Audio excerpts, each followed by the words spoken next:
I've noticed quite a deal of activity out in the paddocks recently as farmers have been preparing their soil in readiness to plant their crops. Now there's more than one way to plant a crop, and of course there are different crops being planted. Sometimes as I drive by I wonder what it is that's being planted. Is it wheat or barley, or could it be something entirely different? This I know, that whatever seeds are being planted in that soil, that is the crop that will be harvested. That is guaranteed. If wheat is planted, you are not going to harvest potatoes. Prepare the silos for wheat. Now it kind of makes sense to us, and so it should.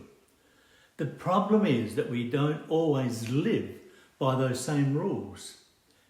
In life, if we sow anger and criticism, we're unlikely to reap peace and harmony. How do we reap those qualities, the qualities of peace and contentment? Well, the same principle applies. We reap what we sow. If we plant crops of compassion and understanding and love toward others, for instance, God will bless us with those wonderful qualities. Particularly if we sow love, we can expect eventually to receive love in return. Our attitude and actions in life do come back to us. Now, I sometimes hear people, and you probably do as well, they say others will get what's coming to them. What goes around comes around. Some Eastern religions call it karma. But as I read the scriptures, this is a godly principle. It's from Galatians chapter 6. It says, don't be misled. No one makes a fool of God. What a person plants, he will harvest.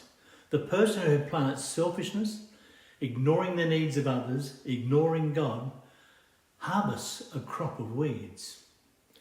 All he will have to show for his life is weeds.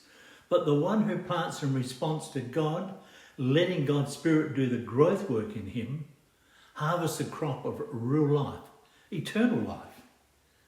You see, actually sowing and reaping go hand in hand, even though there's a time between them.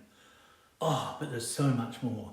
Who just plants a crop and expects to reap a bumper harvest? It would be lovely, but we know that's not the way that life works.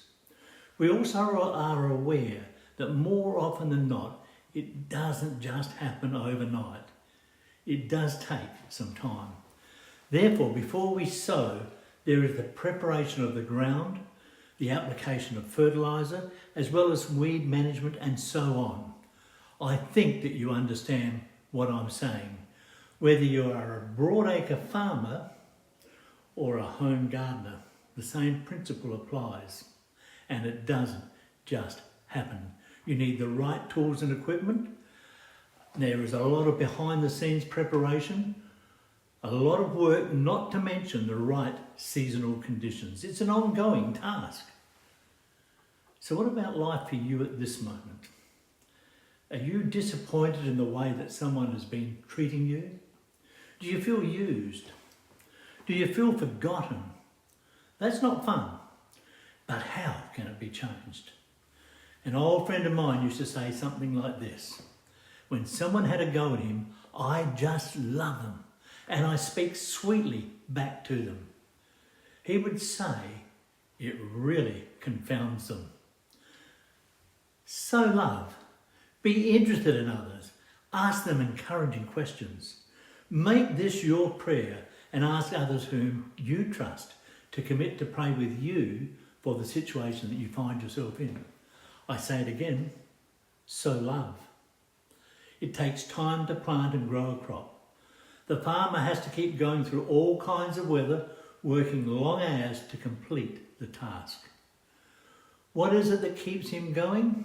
The hope of a rich harvest in due season.